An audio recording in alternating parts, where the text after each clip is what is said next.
Oi, amigos! Estou em clima de Natal no momento, então decidi fazer um vídeo sobre o Homem Yuli ao lado dos enfeites.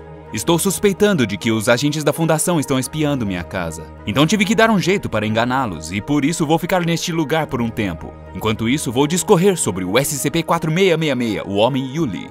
Ele é um objeto de estudo da classe Keter, mas ele não está contido na fundação porque não conseguiram pegá-lo. A única coisa que a fundação conseguiu até agora foi monitorar câmeras de trânsito pelo mundo todo e conseguir algumas imagens dele. Atenção especial é dada para os casos de assassinatos de famílias inteiras e de sequestros de crianças. Sempre que suspeitam que o SCP-4666 esteja envolvido em alguma matança, a fundação manda os agentes mais próximos à cena do crime. Eles são treinados para deter o objeto seguindo o protocolo de primeiro contato com criaturas humanoides da fundação. Quaisquer notícias que mostrem a natureza sobrenatural desses crimes são desmentidas. Amnésicos são administrados a quem teve contato físico com o SCP-4666, e todos os vestígios deixados pela criatura são confiscados para que ninguém saiba de sua existência. A fundação avistou o Homem Yuli pela primeira vez em 1974, descrito como um homem europeu idoso com um pouco mais de 2 metros ou 6,5 pés de altura. Ele sempre foi flagrado em lugares onde há neve e nunca vestindo roupas. Todas as aparições registradas do SCP-4666 ocorreram a norte do paralelo de 40 graus norte.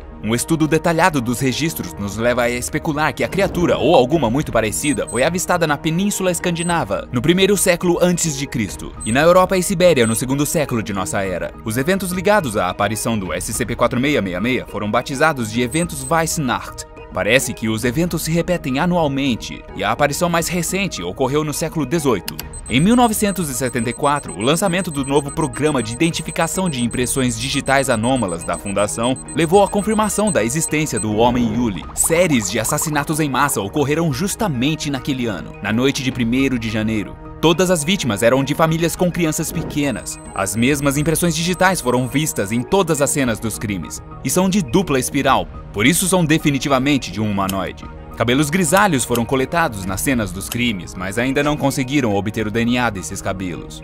Especula-se que a criatura, por meio de alguma força desconhecida, pode se teletransportar instantaneamente para qualquer lugar acima do paralelo 40 graus norte, ou talvez para qualquer lugar do planeta.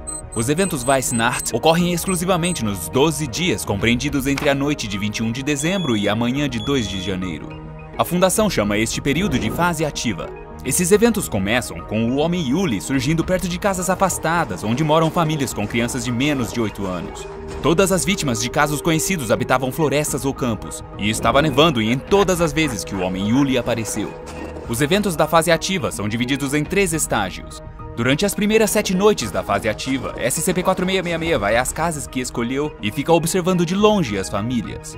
Durante esse período, há evidências de que se aproxima das janelas próximas de crianças dormindo.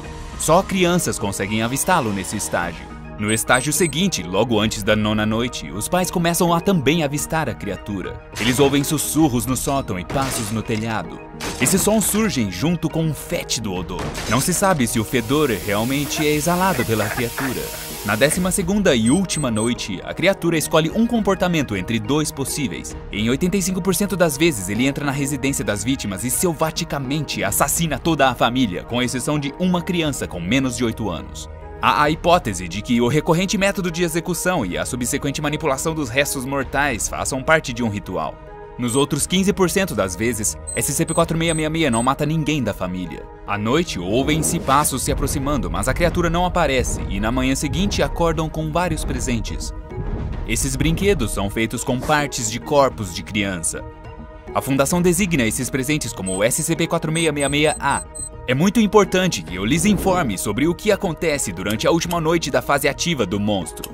Mas muitos dos acontecimentos são extremamente sanguinários e revoltantes, então eu omitirei detalhes que envolvem excrementos, órgãos internos e outras profanações com os corpos das vítimas. Os 2 últimos eventos Weissnacht não foram oficialmente confirmados, mas foram atribuídos ao Homem Yuli. Em 1498, um arcebispo descreveu o terrível assassinato de uma família inteira em uma vila croata. Uma criança de idade não sabida foi sequestrada. Segundo o clérigo, durante o crime houve a realização de rituais pagãos e demoníacos e as vítimas sofreram um agonizante tormento. Em 1689, uma jovem menina da terra de Rupert contou a história de como ela conseguiu escapar de um homem nu que invadiu sua casa à noite. Ele torturou e matou sua família e sequestrou a menina. As autoridades locais encontraram corpos pendurados no teto pelos pés, com todo o sangue drenado para fora. Durante os eventos Weihnacht de 1913, na cidade alemã de Eichstätt, o pai, a mãe e 5 de seus filhos foram vítimas. Um garoto de 3 anos desapareceu. Todos os mortos foram pregados nas paredes de um celeiro com objetos afiados e suas línguas foram arrancadas. Havia símbolos desconhecidos desenhados no gado e nas cabras, supostamente feitos pela criatura com o sangue das vítimas. Os vizinhos relatam que o chefe da família assassinada contou que tinha visto pegadas de pés nus na véspera de sua morte. Um casal e seu filho mais velho foram encontrados mortos em um hotel na então soviética cidade de Playos em 1956. Eles estavam cobertos de galhos de árvores de Natal da casa. O segundo filho do casal, um menino de 4 anos, desapareceu. Os corpos das vítimas foram amarrados e colocados sobre uma fogueira. As vítimas sofreram traumatismo craniano e havia mordidas em todas as partes dos corpos. As marcas de dentes não são de nenhum ser vivo conhecido. Pais e 2 filhos também foram vítimas na cidade norueguesa de Skundeshavn em 1971. Sua filha de 5 anos de idade está desaparecida. Desta vez, os corpos foram encontrados em um porão e seus membros foram decepados pela criatura. Havia 39 lesões em cada corpo, provavelmente infligidas por um osso quebrado. Os intestinos das vítimas foram estendidos em espiral. Símbolos desconhecidos foram desenhados com fezes nas paredes do porão. Os pais e 7 irmãos de uma garota de 4 anos foram encontrados em Instalish em 1996. Seus corpos decapitados estavam sobre suas camas, enquanto suas cabeças removidas com uma serra foram colocadas em degraus na entrada da casa. A criatura esfola parte da pele das vítimas. Não se sabem quais são as motivações para suas minuciosas práticas. O segredo da criatura foi revelado por uma garota já sequestrada por ele. É a única vítima sobrevivente do SCP-4666. Foi no Alasca em 2018 quando o homem Yuli deixara presentes em vez de assassinar. Entre os presentes havia o magérrimo corpo de uma criança transformado em uma bizarra boneca. O escalpo de cabelos longos de outra vítima foi costurado na cabeça da boneca e sua boca foi costurada com tendões. A criatura aparentemente pôs as unhas de outra vítima manchadas de sangue nos dedos da boneca. No lugar dos olhos havia pedras com pupilas desenhadas à mão. Apesar de tudo isso, a criança estava viva. 18 horas depois, a criança morreu num hospital, mas um agente da fundação conseguiu falar com ela.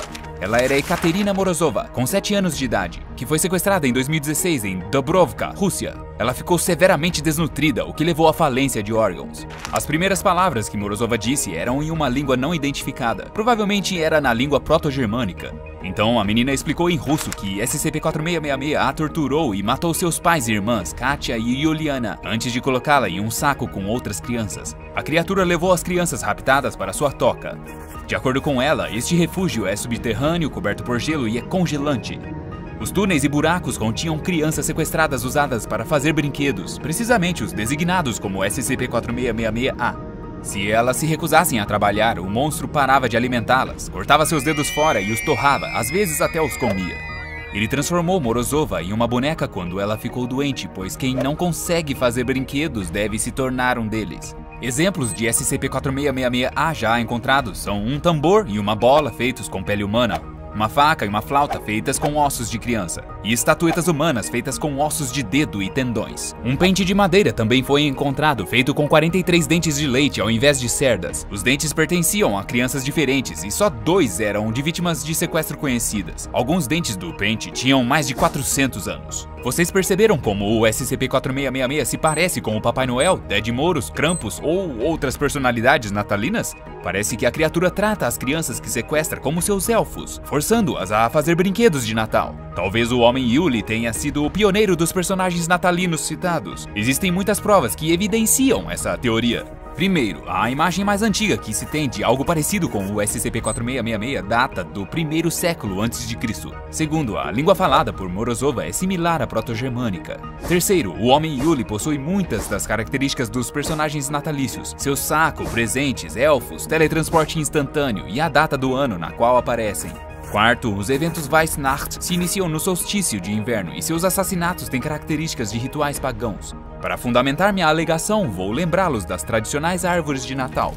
Elas se originaram de um rito pagão com o qual povos antigos apaziguavam o espírito da floresta, oferecendo-lhe sangue, comida e outras preciosidades.